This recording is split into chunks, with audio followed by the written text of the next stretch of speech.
La programació per celebrar el 10è aniversari de l'institut més jove de la ciutat de Vic, l'Institut La Plana, ha començat aquest dilluns amb la visita de la consellera d'Ensenyament Meritxell Ruiz. Ha estat acompanyada per l'alcaldessa Anna R, el regidor d'Ensenyament Àlvar Solà i també la directora del centre Dolors Collell, entre d'altres autoritats. La celebració d'aquest 10è aniversari vol donar a conèixer el centre i posar en valor la tasca que s'hi fa amb un projecte educatiu basat en els valors propis d'una societat democràtica, la llibertat personal, la igualtat i la solidaritat, el respecte a totes les confessions de caràcter religiós, el pluralisme ideològic i l'exclusió de qualsevol mena d'adoctrinament i proselitisme, el foment de la pau i el respecte als drets humans i el conreu del coneixement de Catalunya i l'arrelament dels alumnes al país i el respecte a la convivència.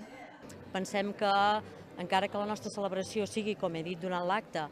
uns 10 primers anys de vida d'un institut, que en una institució educativa això és poca història, però per nosaltres sí que era molt important. És molt important perquè el nostre institut, com bé sabeu, és un institut que va néixer petitó, ara ja hem crescut,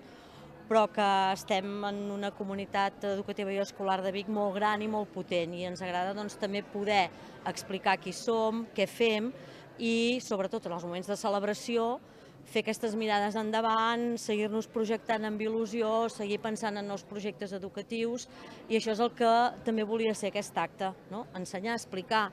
que la màxima responsable del nostre departament pogués conèixer de primera mà qui som i com treballem, que els alumnes també hi poguessin participar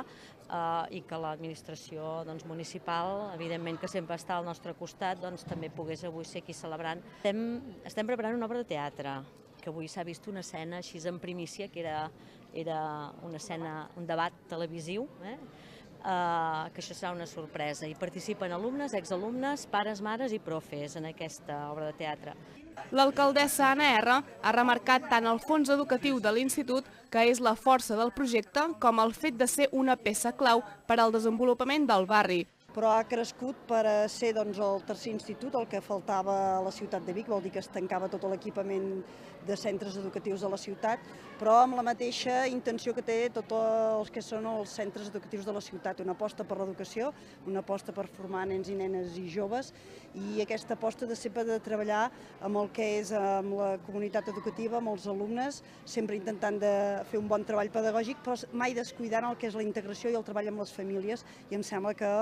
l'Institut La Plana és una gran mostra. I sobretot també com formen part del barri, perquè el que volem és que a més sigui un centre de formació de joves, però també molt vinculat en el barri per donar-hi vida, perquè és una mica el que volem, que l'educació no només queda en aquestes parets, sinó també a la ciutat. R s'ha mostrat satisfeta que una dècada després, gràcies a la comunitat educativa, se segueixi millorant i innovant formant part de l'Escola Nova 21 per formar joves que enriquiran la ciutat de Vic en un futur. En la mateixa línia, la consellera Meritxell Ruiz ha remarcat que els joves són importants pel progrés i algun dia hauran de tornar a la societat tot el que se'ls ha donat a través de la formació, ja que com millor formació, més capaços seran de transformar el món. És un projecte molt jove, però consolidat i a més que ha fet una gran feina dins a Vic, en aquesta ciutat educadora, que vol ser educadora. Jo crec que hem de posar en valor, que és el que hem volgut fer, acompanyant-los avui en aquests 10 anys, la labor que fa d'integració i de donar possibilitats a cadascun dels alumnes que ven a aquest centre, i això és molt important. Aquest és un dels exemples de l'escola catalana, de l'escola com a element de cohesió, però no només això, sinó també d'igualtat d'oportunitats i de confiar que cada alumne té les seves oportunitats i per tant pot tenir una bona formació per tenir una bona sortida al futur. El que hi ha és una priorització de les necessitats, és a dir, aquests anys passats, que han sigut de molta restricció, ara ja no, ara tenim uns pressupostos incrementals, el que fem és, però, prioritzar l'atenció educativa de l'alumnat, és a dir, amb els recursos, que evidentment no són els que voldríem, sinó són menys dels que voldríem, en aquests recursos el que fem és dotar de més